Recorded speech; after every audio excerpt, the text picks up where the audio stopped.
Hello everyone, welcome to the Icon Institute for Nurses, Dehradun. So today we are discussing some questions of Lippincott for your upcoming examination. So let's start. So first question है हमारे पास, a 4-year-old child is admitted for cardiac catheterization. Which of the following is most important to include as the nurse teaches this child about cardiac catheterization? यहाँ पे हमें question क्या बोल रहा है, एक 4 साल का बच्चा है जो कार्डियक कैथेटराइजेशन के लिए एडमिट हुआ है।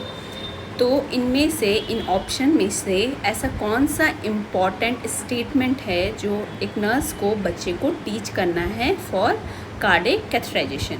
तो ऑप्शन हम देख लेते हैं, a plastic model of the heart. Second option, a catheter that will be inserted into artery. Third option है the parents and fourth option other children undergoing the catheterization. अब हमें यहाँ पे क्वेश्चन में पूछ रहा है कि हमें किसे एक्सप्लेन करना है, 4-year-old चाइल्ड को। और एज वी नो, अगर हम 4-year-old चाइल्ड में देखें तो उसमें अंडरस्टैंडिंग कैपेबिलिटी नहीं होगी किसी भी प्रोसीजर के रिगार्डिंग। तो इन केस अगर हम उसे प्लास्टिक मॉडल में एक्सप्लेन करते हैं कि कार्डियक कैथेटराइजेशन क्या होता है, कैसे ये प्रोसीजर करना है, तो वो अंडरस्टैंड नहीं करेगा। इन केस अगर हम कैथेटर ये बताते हैं कि हम एक कैथेटर लेंगे, उसको आपकी आर्टरी में इंसर्ट करेंगे, तो according to as per his age वो अंडरस्टैंड नहीं करेगा। फिर हम अगर उसे एक्सप्लेन करते हैं कि जो कैथेटराइजेशन है उसमें अदर बच्चे हैं, उनका भी ये प्रोसीजर होता है, उन केसेस में भी, उन बच्चों में भी हम ये प्रोसीजर करते हैं, तो वो अंडरस्टैंड नहीं करेगा। तो यहाँ पे हमें जो एक्सप्लेन करना है procedure about the cardiac catheterization, वो हम किसको करेंगे, पेरेंट्स ऑफ चाइल्ड को करेंगे। सो हम नेक्स्ट क्वेश्चन देखते हैं अपना। So next question is, the nurse assist the physician in inserting a temporary pacemaker into the client. After the procedure the nurse verify that which of the following has been documented.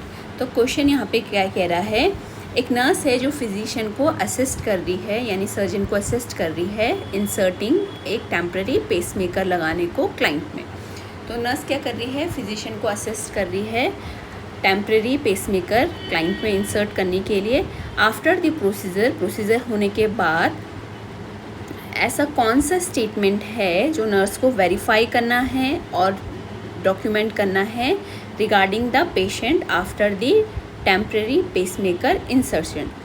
तो यहाँ पे हमें option select करने हैं कि as a nurse आपको क्या verify करना है, क्या चेक करना है और क्या पेशेंट में डॉक्यूमेंट करना है जब उस पर टेम्पररी पेसमेकर लग चुका है आफ्टर प्रोसीजर। तो ऑप्शन देख लेते हैं। First option is the clients cardiovascular status, यानी हम क्लाइंट का कार्डियोवैस्कुलर स्टेटस देखेंगे।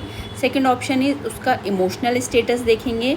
Third option is the type of the sedation use, कौन से टाइप का सिडेशन पेशेंट में यूज़ किया गया है। और फोर्थ है pacemaker rate, type and setting. Pacemaker का हम रेट देखेंगे, टाइप देखेंगे एंड सेटिंग देखेंगे। तो पहले हम देख लेते हैं कि पेसमेकर होता क्या है।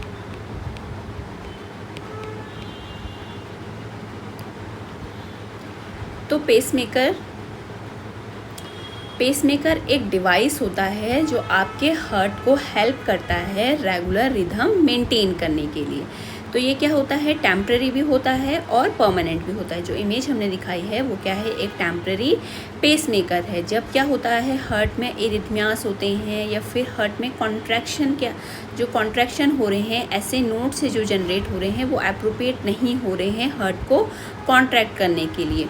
तो उस कंडीशन में हम क्या लेते हैं, एक पेसमेकर लेते हैं, एक बाहर से एक टाइप की मशीन लेते हैं जिसमें क्या होता है, जो इम्पल्स को जनरेट कराता है। कैसे ये इम्पल्स को सेंड करता है हमारी हार्ट की मसल्स में, ताकि रेगुलर जो हार्ट का रेट है और रिदम है वो क्या रहे, मेंटेन रहे। तो ये क्या है, हमारा एक पेसमेकर है जिसे हम क्या कर रहे हैं, पेशेंट के चेस्ट में अप्लाई कर रहे हैं, ताकि क्या पेसमेकर क्या करता है, maintain hertz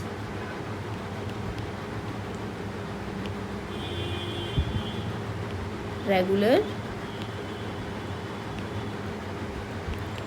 rate and rhythm. तो दिस इज़ योर पेसमेकर। अब हमें बताना है कि यहाँ पे नर्स को क्या डॉक्यूमेंट करना है आफ्टर दी पेसमेकर इंसर्शन। तो हम वहाँ पे क्या क्लाइंट का इमोशनल स्टेटस देखेंगे? नहीं, हमें क्लाइंट का emotional status before the procedure देखना है। पेशेंट के जो भी कन्फ्यूज़न है, पेशेंट का जो भी स्ट्रेस है और जो भी क्वेरीज़ है रिगार्डिंग द प्रोसीजर और जो भी इमोशनल डिस्टर्बेंसेस है रिगार्डिंग द प्रोसीजर, वो हमें प्री प्रोसीजर ही रिजॉल्व कर लेने हैं। The type of sedation is use, ये भी हमें क्या करना है? Pre insertion of the temporary pacemaker patient में चेक करना है। Next option is pacemaker rate and setting. जो पेसमेकर का रेट एंड सेटिंग है वो हमें पेशेंट के क्या करना है? बिफोर इंसर्टिंग द पेसमेकर वो हमें चेक करना है कि पेसमेकर जो है वो फंक्शनल है भी या नहीं है। तो जो पेसमेकर का रेट है, रिदम है, टाइप है, सेटिंग है, वो हमें बिफोर इंसर्शन करना है ताकि हमें पता चल सके कि पेसमेकर फंक्शन कर रहा है नॉर्मली या नहीं कर रहा है। तो हम पोस्ट प्रोसीजर क्या चेक करेंगे? पेशेंट का कार्डियोवैस्कुलर स्टेटस चेक करेंगे।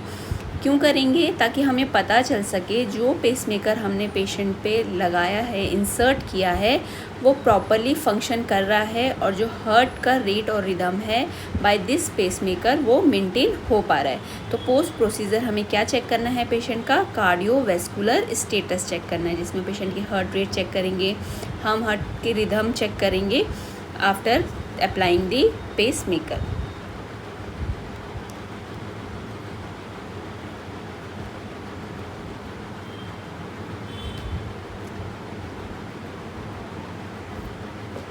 So your next question is, a preemie gravid client at 26 week of gestation asked the nurse what causes heartburn during pregnancy. The nurse should explain to the client that the heartburn during pregnancy is usually caused by which of the following. तो क्या है यहाँ पे? एक प्रीमी gravid client I है। प्रीमी gravid यानी कि जो फर्स्ट टाइम प्रेग्नेंट है और कितने वीक की है? 26 वीक की है। तो वो नर्स को बोलती है कि what are the reason of causing heartburn during the pregnancy, कि मुझे क्या हो रहा है? हार्टबर्न हो रहा है और इसके क्या क्या कॉजेज़ हो सकते हैं अगर ये हार्टबर्न क्या हो रहा है? प्रेगनेंसी में हो रहा है। तो नर्स वहाँ पे एक्सप्लेन करेगी क्लाइंट को about the heartburn in the pregnancy. तो उसके क्या क्या रीज़न हो सकते हैं वो नर्स को एक्सप्लेन करने हैं क्लाइंट को। तो first option is increase peristaltic action during the pregnancy. Second is displacement of stomach by the diaphragm. Third is decreased secretion of hydrochloric acid. And last option is backflow of stomach content into esophagus. तो हमें ये nurse को explain करना है client को कि क्या क्या रीज़न हो सकते हैं हार्टबर्न के ड्यूरिंग प्रेगनेंसी। अगर हम ऑप्शन फर्स्ट देखें तो इसमें क्या है? Increase peristaltic action during the pregnancy. In case अगर क्या हो रहा है? पेरिस्टाल्टिक एक्शन इंक्रीज़ हो रहा है, बाउल मूवमेंट बहुत ज़्यादा हो रहा है, तो उस केस में क्या देखने को मिलेगा? पेशेंट में डायरिया देखने को मिलेगा। तो यहाँ पे तो हार्टबर्न होगा नहीं, तो ये ऑप्शन क्या है हमारा? इनकरेक्ट है। सेकंड देखते हैं displacement of stomach by diaphragm, जो कि क्या है? इनकरेक्ट आंसर है। ठीक है, स्टमक का डिस्प्लेसमेंट यानी कि अब शिफ्ट नहीं होता है डायफ्राम की वजह से, तो ये क्या है? रॉन्ग आंसर है। थर्ड देखते हैं decrease secretion of hydrochloric acid. अगर क्या हो रहा है? जो हाइड्रोक्लोरिक एसिड है यानी HCl है आपके स्टमक में, अगर उसका अमाउंट डिक्रीज़ होगा तो जो क्या है? एसिड रिफ्लक्स है वो तो कम होना चाहिए, यानी क्या होगा? जो एसिड होगा वो डिक्रीज़ हो जाएगा, तो वो हार्टबर्न कॉज नहीं करेगा। तो ये आंसर भी, ऑप्शन भी क्या है आपका? रॉन्ग है।